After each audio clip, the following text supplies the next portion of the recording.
Students, अब हम discuss करने जा रहे हैं normality.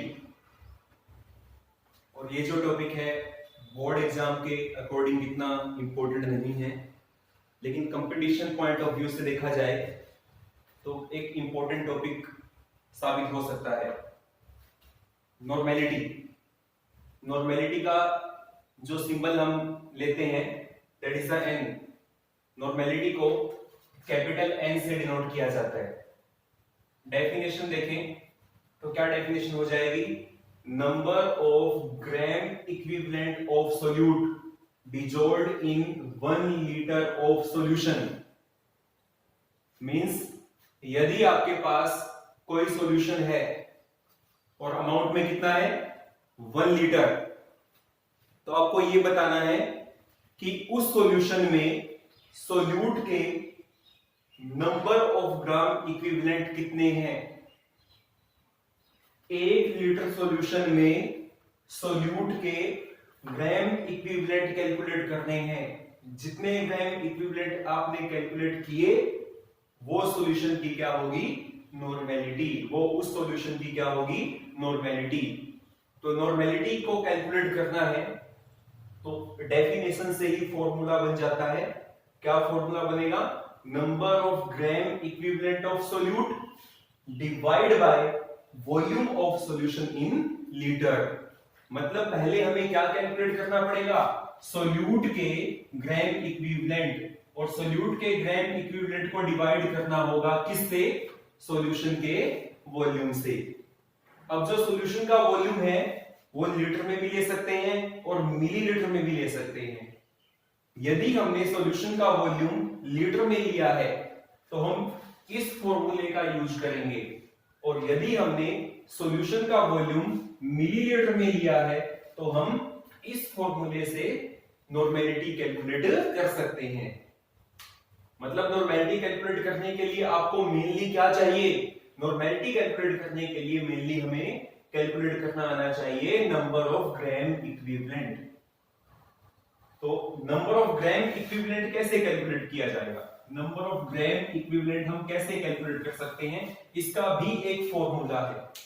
Number of gram equivalent calculate कैसे किया जाएगा?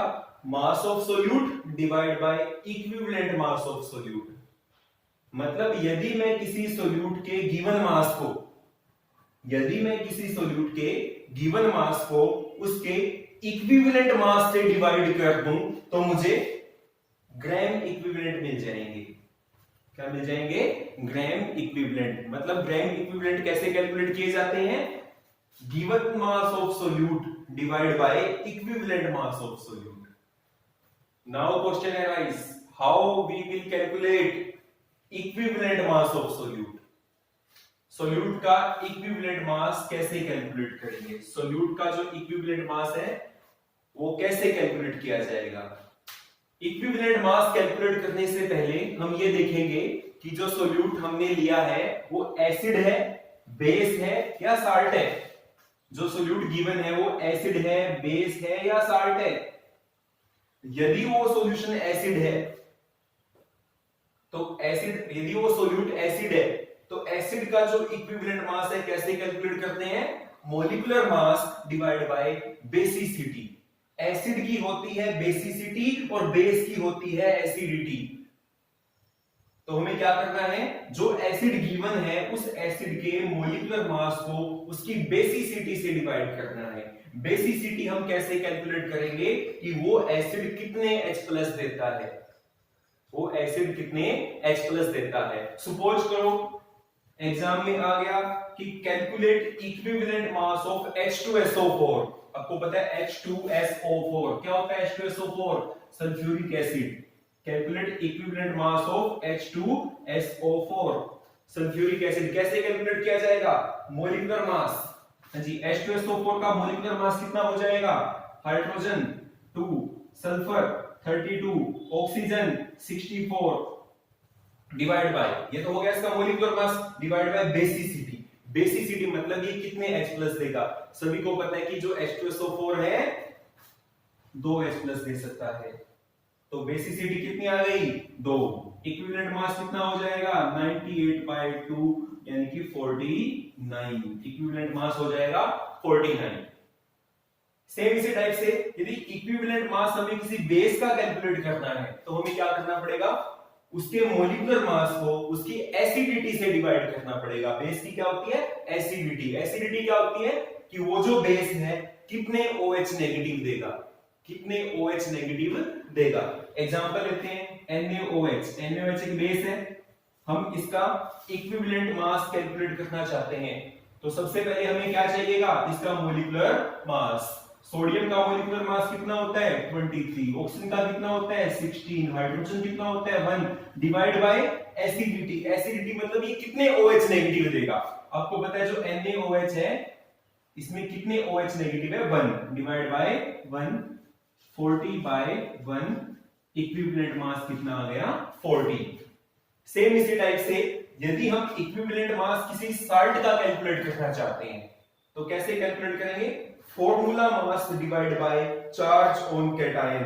साल्ट के केस में फॉर्मूला मास वर्ड यूज किया जाता है तो हम क्या करेंगे, उस साल्ट का फॉर्मूला मास लेंगे और उसको कैटायन पे जितना चार्ज है उसे डिवाइड कर देंगे। एग्जांपल लेते हैं NaCl का। NaCl एक साल्ट है, हमें NaCl का क्या कैलकुलेट करना है इक्विवेलेंट मास। कैसे कैलकुलेट करेंगे, फॉर्मूला मास सोडियम 23, क्लोरीन आपको पता है 35.5 divide by charge on cation.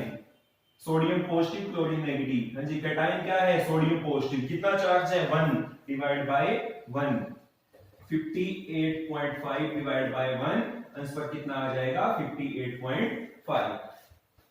तो इन मेथड से इन फॉर्मूला से हम क्या कैलकुलेट कर सकते हैं इक्विवेलेंट मास। तो इन फॉर्मूलाज का यूज करके हमने क्या कैलकुलेट किया इक्विवेलेंट मास। इक्विवेलेंट मास को हमने यहां पुट किया, तो यहां पुट करने के बाद हमें क्या मिल गए number of gram equivalent. Number of gram equivalent को हमने यहां पुट किया, या तो यहां या यहां, और हमें क्या मिल गई नॉर्मेलिटी। मतलब नॉर्मेलिटी कैलकुलेट करनी हो तो आपको स्टार्टिंग कहां से करनी पड़ेगी इक्विवेलेंट मास से। This is the step 1, this is the step 2 and this is the step 3। कोई भी न्यूमेरिकल एग्जाम में आ जाए तो सबसे पहले हमें उस सोल्यूट का इक्विवेलेंट मास कैलकुलेट करना है। इक्विवेलेंट मास कैलकुलेट करने के बाद हमें उसके number of gram equivalent calculate करने हैं, और number of gram equivalent calculate करने के बाद जो वैल्यू आएगी उनको इन फॉर्मूलाज में पुट करके हमें नॉर्मेलिटी ऑब्टेन हो जाएगी, मिल जाएगी।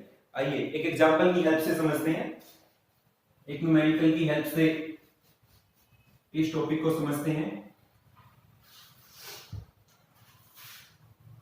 न्यूमेरिकल क्या गिवन है 31.5 ग्राम ऑफ, यहां लिख देते हैं 31.5 gram of oxalic acid. Oxalic acid पता है सबको क्या होता है ऑक्जेलिक एसिड। ऑक्जेलिक एसिड होता है COOH, COOH, और ये हाइड्रेटेड गिवन है 2H2O। This is the oxalic acid, hydrated oxalic acid is present in 1250 milliliter of a solution, 1250 milliliter of a solution. Calculate normality, calculate normality। हमें क्या calculate करनी है solution की नॉर्मेलिटी कैलकुलेट करनी है। तो कैसे की जाएगी अभी मैंने बताया था स्टेप 1। स्टेप 1 सबसे पहले हमें क्या कैलकुलेट करना है equivalent mass. Equivalent mass calculate करना है। तो step number 1 equivalent mass of oxalic acid. Step 1 में हमने क्या किया ऑक्जेलिक एसिड का इक्विवेलेंट मास हमने कैलकुलेट किया। कैसे कैलकुलेट करेंगे इक्विवेलेंट मास, देखो ऑक्जेलिक एसिड, एसिड का इक्विवेलेंट मास कैलकुलेट करना है। और एसिड का इक्विवेलेंट मास कैसे कैलकुलेट किया जाएगा? Molecular mass divide by basicity. Molecular mass आप चेक करोगे, कार्बन का 12 होता है, ऑक्सीजन का 16 होता है, हाइड्रोजन का 1 होता है, सबको ऐड करोगे तो मॉलिक्यूलर मास आएगा 126 126 डिवाइड बाय बेसिसिटी। एसिड है तो क्या होगी? बेसिसिटी। बेसिसिटी क्या होती है? कितने H प्लस दे सकता है। हाँ जी, देखना यहाँ पे 1 1 और 1 2, तो बेसिसिटी कितनी हो गई? 2। तो ऑक्सैलिक एसिड का जो इक्विवेलेंट मास है वो कितना आ जाएगा? 63। मतलब हमने फर्स्ट स्टेप कंप्लीट किया, इक्विवेलेंट मास कैलकुलेट कर दिया। अब आ जाइएगा स्टेप 2 पे। स्टेप 2 में क्या होगा? हमें क्या कैलकुलेट करनी है? Number of gram equivalent. हमें क्या कैलकुलेट करनी है? Number of gram equivalent. हाँ जी, नंबर ऑफ ग्राम इक्विवेलेंट कैसे कैलकुलेट किए जाएंगे? मास of solute divided by equivalent mass of solute. Solute यहां पे क्या है? Oxalic acid. ऑक्सैलिक एसिड का मास कितना गिवन है?